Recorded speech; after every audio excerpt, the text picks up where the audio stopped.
진짜 큰일 났습니다. 여러분, 드디어 역사적인 순간이 찾아왔습니다. 우리가 그토록 기다려왔던 전통 금융과 암호화폐의 융합이 이제 돌이킬 수 없는 공식적인 궤도에 올랐다는 거죠. 미국에서 가장 보수적이고 강력한 금융규제기관 중 하나인 미국 통화감독청 OCC가 미국연 국립은행들이 비트코인, 이더리움, 심지어 리플의 XRP 같은 암호화폐를 직접 보유하고 활용하는 것을 공식적으로 승인했습니다. 이것은 단순한 뉴스 하나가 아닙니다. 지난 수년간 암호화폐 시장을 짓눌러왔던 가장 큰 규제 불확실성이라는 족쇄가 해제되었음을 의미하는 금융 역사에 길이 남을 만한 초대형 사건이라고 볼 수 있습니다. OCC는 해석서안 1186호를 통해 이 내용을 명확히 했는데요. 이 문서의 무게감은 엄청납니다. 미국 국립은행 연방저축기관의 암호화폐 관련 활동에 대한 법적 명확성을 제공하는 지침서이기 때문이죠. 이 지침을 통해 비트코인, 이더리움, 그리고 XRP를 포함한 특정 디지털 자산들이 은행의 운영 자산으로서의 지위를 확보하게 된 것입니다. 이것이 왜 역대급이냐 하면 은행이 암호화폐를 교대금 버튼 고객에게 대신 보관해 주거나 암호화폐 선물 상품에 투자하는 간접적인 수준을 넘어서서 이제는 은행의 자체적인 운영을 위해 암호화폐를 직접 취득하고 보유하는 것이 합법적인 영역으로 들어왔다는 뜻이기 때문입니다. 이것이야말로 전통 금융이 디지털 자산을 금융 시스템의 핵심 인프라로 인정하기 시작했다는 가장 강력한 증거가 되는 거죠. 이 소식 하나만으로도 우리가 지금 이 시점에서 왜 디지털 자산에 모든 것을 집중해야 하는 너도 못 해야 하는지에 대한 강력한 논리적 근거가 완벽하게 세워졌다고 저는 확신합니다. OCC 해석서안 1186호가 은행에 허가한 핵심 내용을 좀 더 깊이 있게 들여다볼 필요가 있습니다. 핵심은 은행이 암호화폐를 운영 목적으로 소유하고 사용할 수 있다는 부분입니다. 여기서 말하는 운영 목적이라는 단어가 굉장히 중요합니다. 은행이 단순히 수익을 목적으로 투자하거나 거래하는 것을 허용한 것이 아니라 은행의 일상적인 업무와 비즈니스 활동을 수행하는 데 있어 암호화폐가 필수적인 도구가 될 수 있다는 것을 인정한 것이기 때문이죠. 구체적으로 두 가지 중요한 활용 목적이 제시되었습니다. 첫 번째는 블록체인 네트워크의 가스 수수료, 즉 거래 수수료를 지급하는 것입니다. 여러분도 아시다시피 이더리움이나 솔라나 같은 주요 블록체인 네트워크를 사용하려면 해당 네트워크의 네이티브 토큰을 수수료로 지불해야 합니다. 은행이 이제 블록체인 기반의 서비스를 제공하거나 이용할 때 제3의 중개자를 거치지 않고 직접 이더리움이나 솔라나 혹은 다른 네이티브 토큰을 보유해서 그 수수료를 지불할 수 있게 되었다는 거죠. 이 말은 은행이 분산형 네트워크에 직접 참여하고 그 인프라를 활용할 수 있는 기반이 마련되었다는 것을 의미합니다. 두 번째는 블록체인 기반의 결제 및 거래를 완료하는데 암호화폐를 직접 사용하는 것입니다. 이것은 특히 국경 간 결제나 특정 토큰화된 자산의 거래를 은행이 직접 처리할 때 암호화폐를 중개 수단이나 최종 결제 수단으로 활용할 수 있음을 뜻합니다. 예를 들어 은행이 자체적으로 발행한 스테이블 코인이나 토큰화된 증권을 결제할 때 그 결제 레이어로서 XRP와 같은 특정 암호화폐를 활용할 수 있다는 논리가 성립되게 되는 거죠. 이러한 공식적인 승인은 암호화폐를 투기성 자산이 아닌 미래 금융 시스템을 구동하는 운영 인프라 자산으로 명확히 규정했다는 점에서 엄청난 의미를 가집니다. 은행의 운영 비용 항목에 암호화폐가 공식적으로 포함될 수 있는 길이 열린 것이나 마찬가지인 거죠. 이러한 은행의 암호화폐 활용 범위 확대는 어떤 구체적인 효과를 가져올까요? 단순히 OCC가 승인했다는 사실을 넘어 이 조치가 현실 금융 시스템에 미칠 파급 효과를 생각해 봐야 합니다. 가장 중요한 변화는 규제 대상인 은행들이 이제 분산형 네트워크, 즉 퍼블릭 블록체인에 대한 접근성을 제도적으로 인정받았다는 사실입니다. 은행이 자체적으로 새로운 디지털 자산 관련 상품을 개발하거나 기존의 비즈니스 프로세스를 블록체인 기술로 혁신하고자 할 때 거래를 수행하고 검증하는 데 필요한 기반이 마련된 거죠. 은행들은 이미 부동산, 예술품, 주식 등 다양한 전통 자산을 토큰화하는 연구와 파일럿 프로젝트를 진행하고 있는데요. 이러한 토큰화 플랫폼들이 대부분 이더리움, 솔라나 또는 XRP 레저와 같이 네이티브 토큰을 가스 수수료로 사용하는 블록체인 위에서 구동됩니다. 은행이 이러한 플랫폼을 공식적으로 운영하거나 그 인프라를 테스트할 때 필연적으로 해당 네이티브 토큰의 수요가 발생하게 되는 것이죠.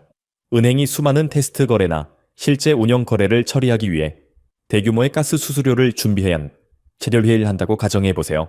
이는 해당 네이티브 토큰의 시장에 엄청난 유동성과 매수 압력을 가하게 될 수밖에 없습니다. 또한 은행의 거래 결제 시스템이나 내부 프로세스를 효율화하기 위한 합법적인 운영 지원 목적으로도 암호화폐를 사용할 수 있습니다. 기존의 레거시 시스템은 느리고 비효율적인 경우가 많았는데 블록체인을 활용하면 24시간 365일 실시간에 가까운 결제 시스템을 구축할 수 있습니다. 은행은 이러한 시스템을 구축하고 테스트하는 과정, 그리고 실제 운영하는 과정에서 암호화폐를 중개자산으로 사용하게 되는 거죠.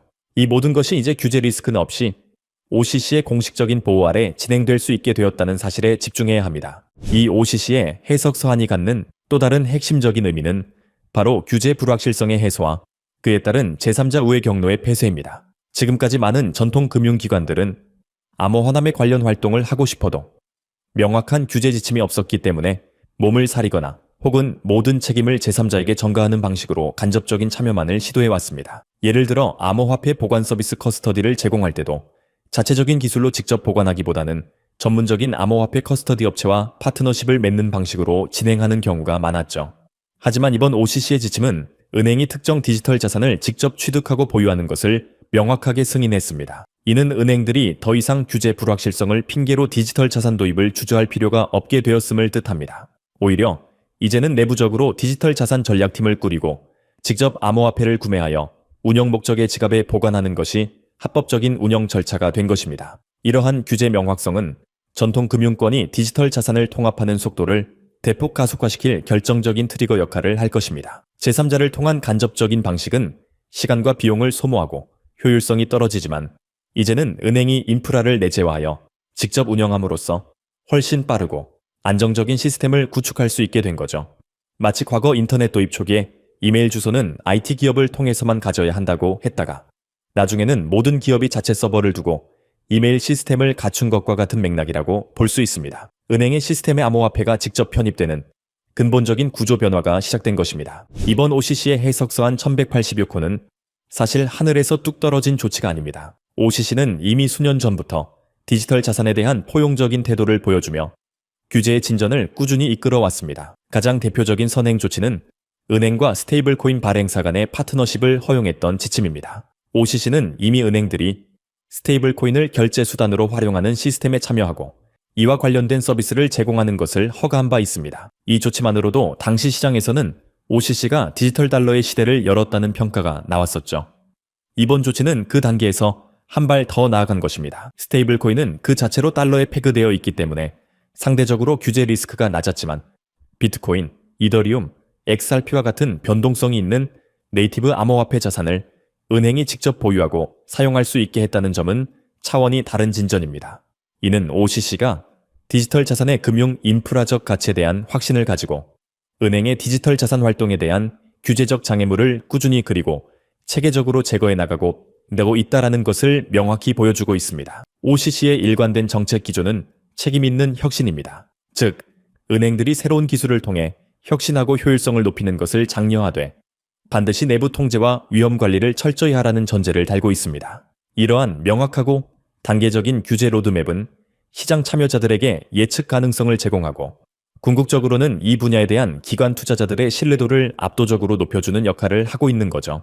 우리는 OCC의 이러한 전략적인 움직임 속에서 전통 금융의 디지털화가 거스를 수 없는 대세임을 다시 한번 확인해야 합니다. OCC의 이번 승인 대상에 XRP가 명시적으로 포함되었다는 점은 리플 투자자들에게는 엄청난 호재이자 이 자산의 가치를 근본적으로 재평가해야 할 중요한 이유를 제공합니다. 여러분, XRP는 태생부터가 블록체인 기반의 국경 간 결제에 최적화된 자산으로 설계되었습니다. 비트코인이 디지털 금이라면, 이더리움이 탈중앙화 컴퓨터라면 XRP는 디지털 브릿지 통화의 역할을 수행하는 데 특화되어 있다는 거죠.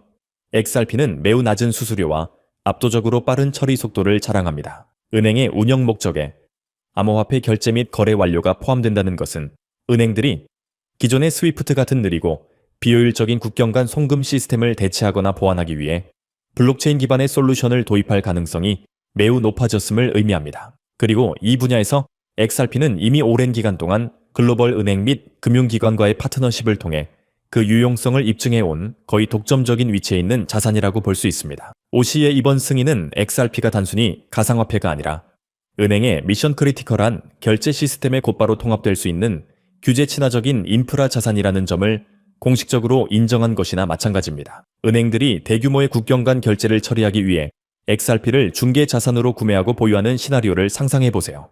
이는 단순히 가스 수수료 지급 차원의 수요를 훨씬 뛰어넘는 수조 원 규모의 유동성 수요를 시장에 발생시킬 잠재력을 가지고 있습니다. XRP의 가치는 이제 코인 시장의 논리를 넘어 글로벌 결제 시스템의 효율화라는 거대한 패러다임 변화 속에서 재조명받게 될 것이라는 강력한 확신을 가져야 합니다. XRP와 함께 이더리움과 솔라나 같은 주요 레이어 1 블록체인의 네이티브 토큰 역시 이번 OCC의 승인으로 엄청난 구조적 수혜를 입을 것으로 예상됩니다. 이들은 은행의 운영 목적 중 하나인 가스 수수료 지급과 직접적으로 연결되는 핵심 자산들이기 때문이죠. 이더리움은 스마트 계약 플랫폼의 대명사이자 현재 수많은 토큰화 프로젝트와 디파이 인프라가 구축된 가장 거대한 생태계입니다. 솔라나 역시 뛰어난 처리 속도와 낮은 비용으로 차세대 금융 플랫폼으로 각광받고 있습니다. 이 두 플랫폼은 모두 네트워크를 이용할 때 해당 네트워크의 네이티브 토큰을 수수료로 지불해야지 합니다. 은행들이 이제 규제 리스크 없이 이더리움이나 솔라나 기반의 토큰화 플랫폼을 테스트하고 나아가 실제 운영에 도입하기 시작한다면 어떻게 될까요?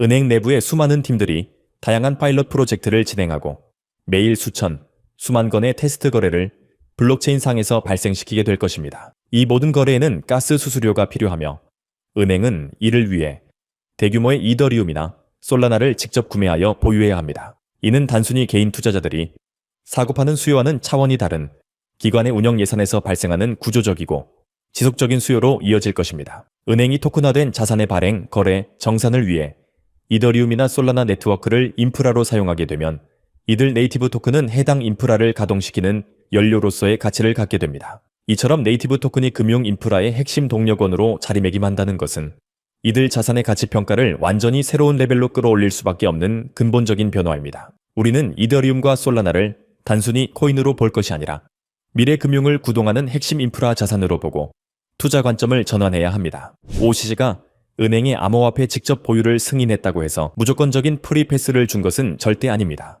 오히려 OCC는 이번 해석 서한을 통해 책임있는 혁신을 강력하게 재차 강조하고 있습니다. 핵심 요구사항은 은행이 암호화폐 취급과 관련하여 내부 통제 및 사이버 보호와 같은 위험 관리를 철저히 병행해야 한다는 점입니다. 암호화폐 자산은 해킹, 도난 운영 리스크에 취약할 수 있으므로 은행은 자체적으로 최고 수준의 보안 시스템을 구축하고 거래의 투명성과 회계 기준을 명확히 해야 할 자니다. 라는 의무를 지게 됩니다. 이는 곧 은행들이 암호화폐 커스터디와 보안 기술에 대규모 투자를 단행하게 될 것임을 시사하며 관련 기술력을 갖춘 기업들 역시 간접적인 수혜를 볼 수 있다는 분석이 나옵니다. 또한 OCC는 이번 해석 서한이 증권거래위원회나 상품선물거래위원회 등 다른 주요 규제기관과의 협력 속에서 규제 명확성을 제시하려는 의도도 내포하고 있다고 볼 수 있습니다. OCC는 은행의 건전성 감독 기관이고 SEC와 CFTC는 각각 증권과 상품, 파생상품을 감독합니다. 디지털 자산의 특성상 이 세 기관의 영역이 겹치거나 모호한 부분이 많았는데 OCC가 먼저 은행의 운영 목적에 대한 명확한 지침을 제시함으로써 전체적인 규제 프레임워크가 완성되는 데 기여하고 있는 것입니다. 이러한 규제 당국 간의 협력과 명확성 제시는 결국 시장에 대한 신뢰도를 폭발적으로 증가시킵니다.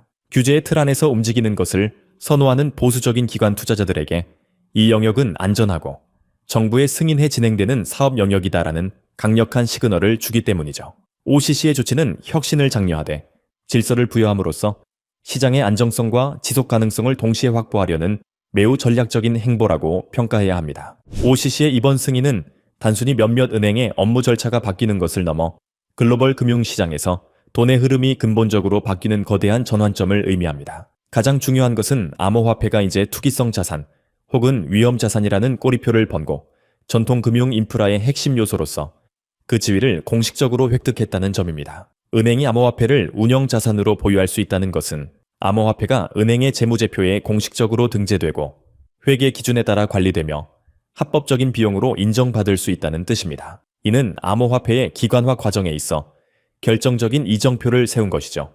규제 불확실성의 해소는 항상 기관 투자자들의 계절과 시제되는 통주만 지켜도 직접 자금 유입을 이끄는 가장 강력한 트리거였습니다. 비트코인 현물 ETF 승인 당시의 폭발적인 자금 유입을 기억하시죠? 이번 OCC의 조치는 특정 상품에 대한 승인을 넘어 은행이라는 거대 금융 플레이어의 시스템 자체에 암호화폐를 공식적으로 편입시킨 것입니다. 은행이 직접 암호화폐를 구매하고 사용해야 하는 구조가 만들어진 것이기 때문에 그 잠재적 매수 압력은 ETF를 통한 간접 투자와는 비교할 수 없을 정도로 거대할 수 있습니다. 우리는 지금 2025년 하반기라는 시점에 서 있습니다. OCC의 이 조치는 전통 금융과 디지털 자산의 완전한 융합이 이제 본격적으로 시작되었음을 예고하는 것입니다. 은행들이 경쟁적으로 새로운 블록체인 기반 서비스를 출시하고 그 서비스를 구동하기 위해 네이티브 암호화폐를 대규모로 축적하기 시작하는 미래를 상상해 보세요.